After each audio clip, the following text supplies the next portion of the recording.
دنیا جہاں میں حاجی صاحب کے ساتھ ہم پھرے 150 سے زیادہ ملکوں میں، کہیں کسی جگہ کسی ایئرپورٹ پہ 1 منٹ سے زیادہ وقت نہیں لگتا تھا ہمیں گزرنے میں.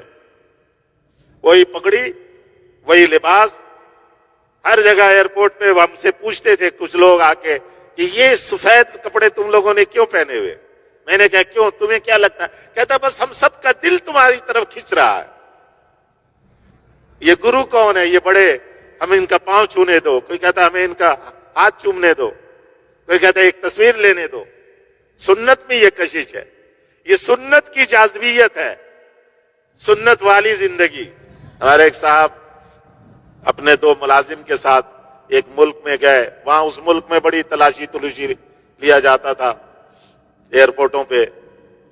تو وہ 2 ملازم جو ہے وہ اس ملک کے لباس پہن کر اور بار بار اپنے مالک سے کہیں کہ صاحب آپ بھی اگر ہماری طرح لباس پہن لیتے تو اچھا ہوتا، آپ کی وجہ سے ہمیں وہاں تاخیر ہو جائے گی. وہ مالک جو ہے شلوار کرتا اور ٹوپی، داڑھی بھی اس کی پوری تھی. وہ کہے یار اللہ مالک ہے، کوئی بات نہیں. یہاں سے جاتے ہوئے اس نے حاجی صاحب سے کچھ دعائیں وغیرہ پوچھ لی تھی، حاجی صاحب نے دعائیں بتلا دی تھی کہ یہ دعا پڑھتے رہنا. وہ اپنا دعائیں پڑھتا گیا. کہتا ہے جب وہاں ہم پہنچے، وہ ہر تھوڑی دیر بعد آ کے کہیں کہ صاحب آپ اگر لباس بدل لیتے، ہمارا والا ہمارے پاس ہے، ایک سوٹ پہن لیں. وہ کہتے نہیں یار اللہ مالک ہے، اللہ مالک، اللہ مالک. کہتے وہاں پہنچ گئے. جب پہنچے تو اس نے کہانی سنائی کہ ایئرپورٹ پہ جب ہم لائن میں کھڑے تھے تو جو خاتون امیگریشن میں وہاں آگے بیٹھی ہوئی تھی، اس نے یوں لائن کو دیکھا تو دیکھتے دیکھتے میرے اوپر اس کی نگاہ ٹک گئی اور مجھے انگلی کے اشارے سے اس نے یوں کہا باہر ہو جاؤ،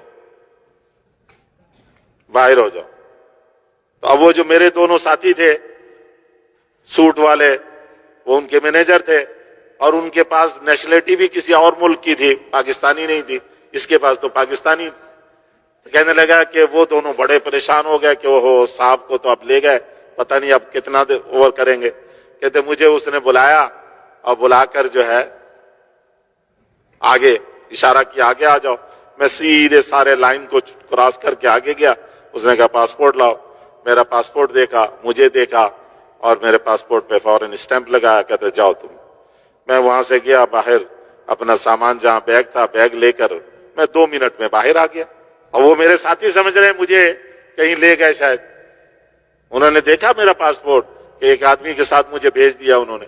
تو مجھے تو بھیجا انہوں نے سامان کے پاس، میں سامان لے کر باہر آ گیا. پھر مجھے خیال آیا کہ باہر میں ان کا انتظار کروں تو یہ اچھا نہیں ہے. ہوٹل میں جانا ہے تو ہوٹل ان کو بھی پتا، وہ آ جائیں گے. میں اپنا ہوٹل پہنچ گیا. وہ گھنٹوں بعد آئے اور آ کر سر ان کے جھکے ہوئے، کیونکہ ان کا تو سارے کپڑے شپڑے اتور کے انہوں نے پوری اچھی طرح جیسا وہ لیتے تھے وہ اس طرح انہوں نے ان کی تلاشی لی، مشینوں میں گزارا، پتہ نہیں کیا کچھ کیا ان کو. تو میں نے اسے کہا، میں نے کہا یہ تیرا کمال نہیں ہے. وہ مجھے کہانی سنا رہا تھا کہ یہ ہوا اور وہ شرمندہ. اسے نے کہا میں نے تجھے کہا نہیں تھا کہ اللہ مالک ہے؟ تجھے پتہ ہی نہیں کہ ان لباس میں کیا طاقت، حضور صلی اللہ علیہ وسلم کی سنت لباس میں کیا قوت، کیا کشش ہے. اس عورت کو کیا تھا کہ پورے لائن میں سے ایک آدمی کو باہر نکال کے اپنے پاس بلا رہی. حضور کی سنت داڑھی میں کشش ہے، حضور کے لباس اور ٹوپی میں کشش ہے، جاذبیت ہے. یہ دلوں پہ قبضہ کر لیتی. یہ سنت لباس، جو سنت لباس سنت شکل صورت کو اختیار کر کے ڈرتا رہتا ہے، اللہ اس پر خوف مسلط کر دیتے ہیں. اللہ اس پر خوف مسلط کر دیتے. اور ہم نے دیکھا سب جگہ. میں نے بتایا نا کہ 1 سے 2 منٹ ہمیں نہیں لگتا تھا. اس لیے کیا فرمایا؟ حسنت علانیت، جو اعلانیہ اعمال ہم کریں وہ خوبصورت بنا کر پیش کریں. ایسا خوبصورت بنائے کہ لوگوں کے دل کھنچے اس کی طرف. اس کی خوبصورتی میں لوگوں کے دل کھنچیں گے، اس کی طرف آگے بڑھیں گے. واستقامت طریقتہ، اور راستہ سیدھا اختیار کریں.